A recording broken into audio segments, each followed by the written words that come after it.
Okay, this is take two. My first video was too long, so I'm going to make this short and quick. My first video was like 8 minutes long. However, my name is Michelle, and this is my reflection on Jane Austen's Pride and Prejudice, alongside with my own reflection and thoughts of Miss Austen. I'm no stranger to her literary works, and one of my most favorites all-time literary works is Sense and Sensibility. Pride and Prejudice is my second. So I am quite fond of her writing. She's quite the rebellious one, especially during her time and her era. She was, I think, a trailblazer for a woman. She also was, I believe, the first feminist, or maybe an early, I don't know. She just has a rough side to her, and she's very spunky, and I love it.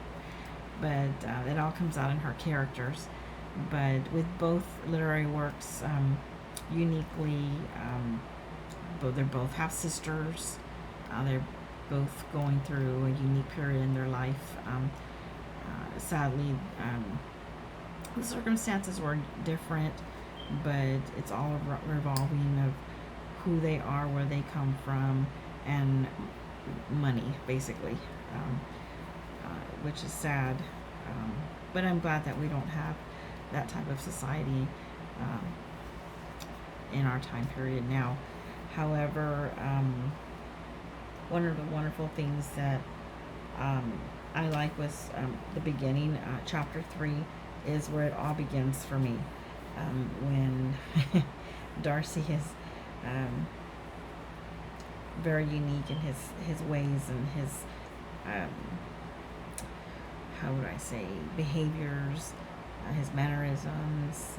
He's quite pretentious, and that's where the Pride and Prejudice comes in, because he has pride and Lizzie is prejudiced against him. So I don't blame her, but that's the where it all begins for me. That's where I was captivated. It wasn't the opening sentence, although that Miss Austen wrote, but it was more chapter 3 is what drove me, because this is what I wrote. Like, whoa, can you see it? I don't know. I'm not gonna say it, but I was like, hee hee. She's quite the character. But yeah, I don't know. There's just so much to take in. I think as a woman in that time period, there's so many rules. Just not for me. I don't think I'd be able to handle it. I'd go bonkers. I'd probably go off on a walk and never come back. But Lizzie always came back home. She found solace in her strolls out in the country. I'd probably find a horse and ride away, ride off, but yeah, she is, Jane is very unique. She's witty, she's good with her words, and Lizzie's the same way. She's quick to give a comeback. Like, she's,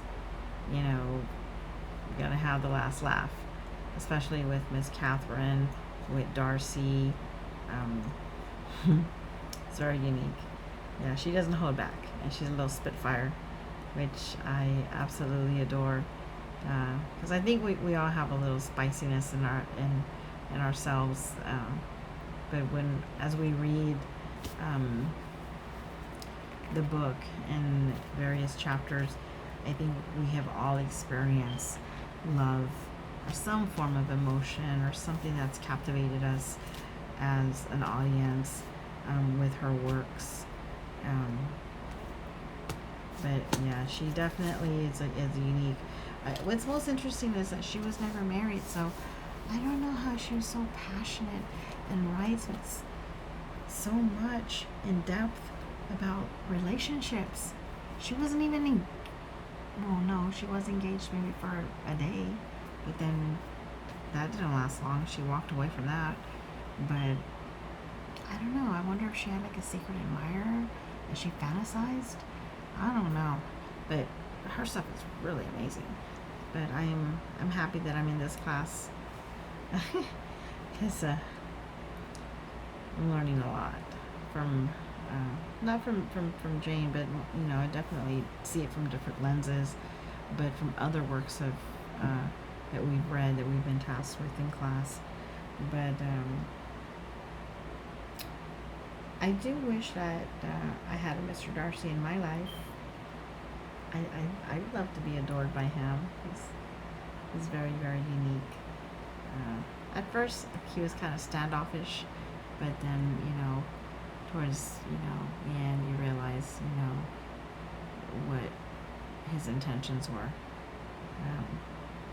which is really meaningful. And his protection of his sister. That speaks volumes for a man, because Wickham was not the nicest character. But anyhow, that's all I've got. Hopefully my video will load. I don't know, it was just a bit too much for my little blog. But yeah, overall I think Miss Jane is very ambitious for the time period that she lived in, and I wish I would have met her. I think that just a little handshake or a little autograph, I would have been very, very pleased. But yeah, she's very unique, very wise for a woman of her time. But that's all I've got. Thank you.